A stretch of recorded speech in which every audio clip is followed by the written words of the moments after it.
And thanks to at home for joining us this hour. Happy to have you here. In the 1960s, the early 1960s, he founded a publishing house that distributed recordings of Nazi speeches and Nazi marching songs. Then in the 70s, in 1972, he teamed up with a guy who had literally collaborated with the Nazis. When the Germans invaded France and occupied France during World War II, he found a guy to work with who had been a willing Nazi collaborator in France. He and the Nazi collaborator guy founded a new political party together in 1972. Among other things, their new political party celebrated the Vichy government, what was called the Vichy government, the French leaders who accepted Nazi rule during World War II, who worked with the Nazis, who persecuted and helped in the murder of French Jews, like the Nazis wanted to. His new political party celebrated the Vichy French government and the Nazi collaborators. So he founded that political party in 1972. He ended up running that political party for 40 years. And along the way, he became one of the world's most famous Holocaust deniers. He said that as far as he could tell, there were no mass murders of the Jews by the Nazis. He says he never saw any gas chambers. And besides, even if there were gas chambers, he considered that to be a minor thing. He called the gas chambers, quote, a detail, a mere detail. He built his entire decades-long political career in France on blaming all the ills of the world on Jews and black people and Muslims and immigrants. In 2014, he actually praised Ebola. He praised the Ebola virus because he said maybe Ebola would be the solution to immigration. He was banned from the European Parliament in Brussels after he attacked a female politician. He physically assaulted her. As recently as last year, at the age of 93, he faced new criminal charges, for threatening a Jewish actor that he would put him in an oven. His name is Jean-Marie Le Pen. He's now in his 90s. He was the founder of something called the National Front in France. I mentioned that he founded it in 1972 after operating a publishing house that sold recordings of Nazi speeches and Nazi marching songs. But he founded the National Front in 1972. He was head of the National Front for nearly 40 years until 2011. In 2011, he stepped down, and the person who took over for him in running that party was his daughter, whose name is Marine Le Pen, his youngest daughter. Now, her father, Jean-Marie Le Pen, he ran for president in France 5 times. He never got close. But his daughter, that's turned out to be a different story. Tomorrow, she will debate Emmanuel Macron, the president of France, and it will be their first and only debate of the presidential campaign. And then on Sunday, French voters will go to the polls in the runoff election between her and the incumbent president, President Macron. It's the second time in 5 years that she has made it into a presidential runoff against him. The last time, in 2017, Marine Le Pen's campaign was financed in large part by a $10 million loan from a Russian bank, a loan that reportedly she never had to repay, although she has lately disputed that. Just weeks before the vote in 2017, Marine Le Pen turned up at the Kremlin in Moscow for a surprise photo op with Vladimir Putin. At the time, she was pledging that not only would France form a whole new alliance with Russia if she were elected president, she said at the time that she would actually pull France out of the European Union if she were elected president. And, you know, if you're a diminutive Russian dictator for life who lives and breathes to try to undermine and destroy the West, right? That must sound great. I get Brexit, and then I get this. I get Frexit, or whatever they'd call it. Right? A new president in France from a super right-wing party that's been known for decades for being radically, violently anti-Semitic and racist and anti-immigrant. And she loves Putin, and she wants to break Europe apart. Don't worry about paying the loan back, Marine. Let me know how much else you might need. Let me know how else we can help. Because it turns out there was more that Russia could do to help. Between her trip to the Kremlin a few weeks before the vote, and when the actual vote happened in 2017, Russian hackers gave her a little something extra.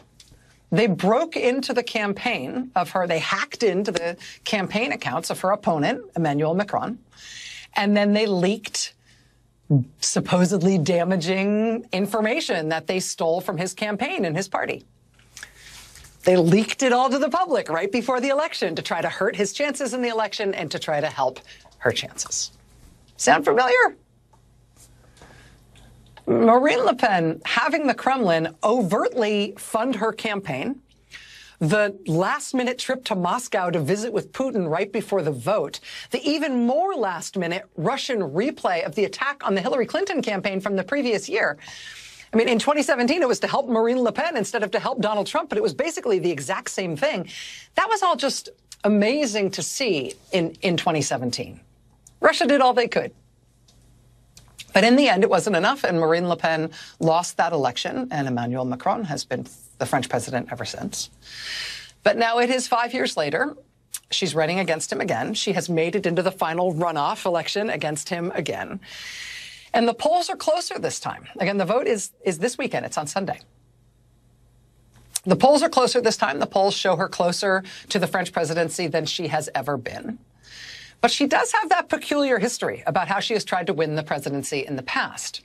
And of course, this time, the presidential election in France is happening just after her best friend, her mentor, Putin, has invaded Ukraine.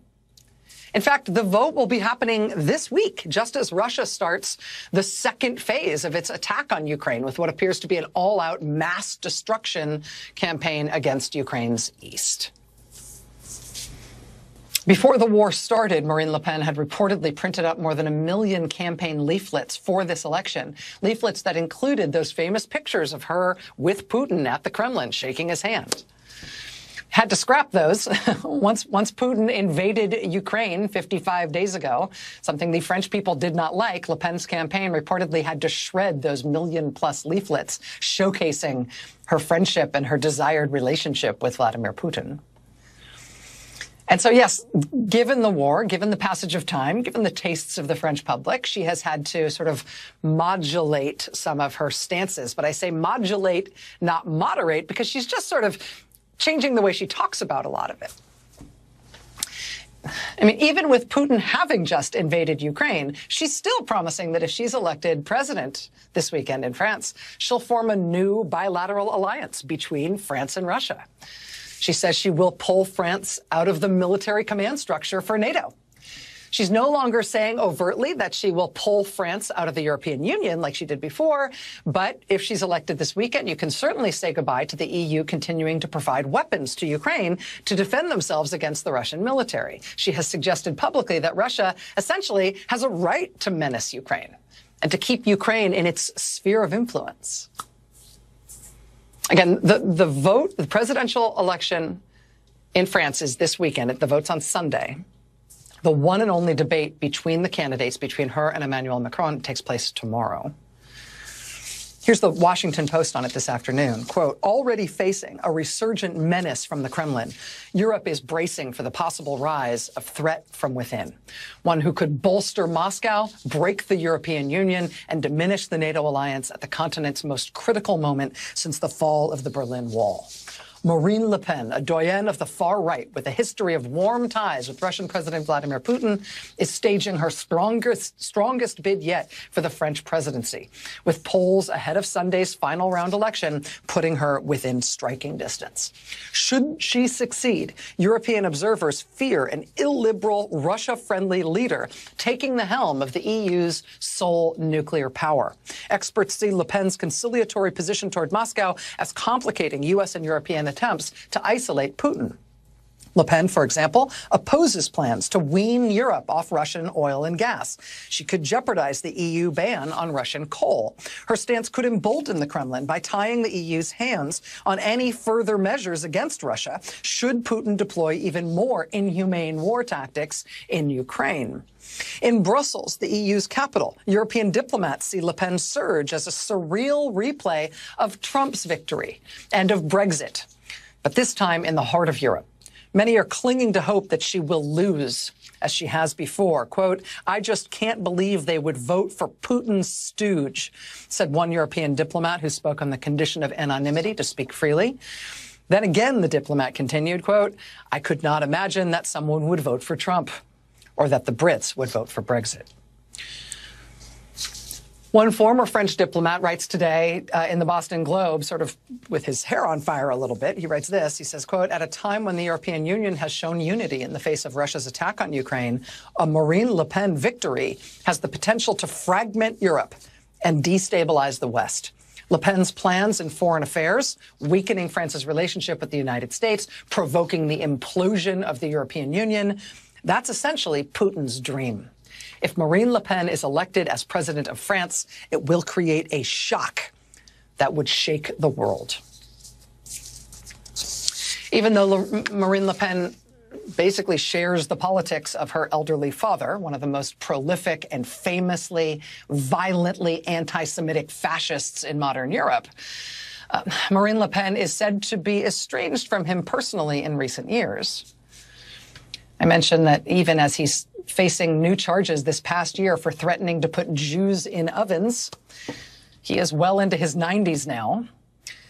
But his daughter is closer than the Le Pen family has ever been to real power, and at the worst possible time. The head of the European Union is now confirming that the EU is drafting plans for a full embargo, a full ban on Russian oil exports to Europe, which is the closest thing you can get to a silver bullet against the Russian state. The EU is not planning on voting to implement any such ban on Russian oil until France has these elections this weekend. They don't want some sudden fluctuation in oil and gas prices to have an inadvertent impact on the French vote. So even as they are drafting that embargo, they say they will not ask EU member states to vote on it until after the French election happens this weekend. That said, if the EU is going to impose an embargo on Russian oil and gas, all the EU member states have to vote for that, including France. And if Marine Le Pen gets elected this weekend, it is almost a certainty that she will have France block that kind of a move against Russia.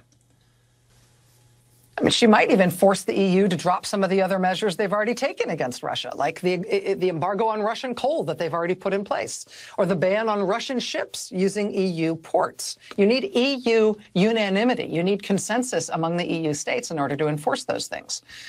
She's just as likely as you might expect to back France out of that and thereby destroy the EU's ability to do any of those things against Russia. Today in Greece, a big Russian oil tanker apparently had to dock in a Greek port.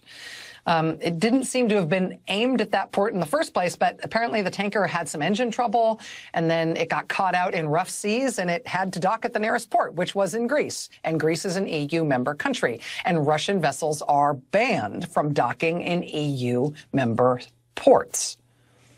Greek officials seized the tanker and its Russian crew because the sanctions against Russia say that they cannot be at an EU port. We'll see what happens there.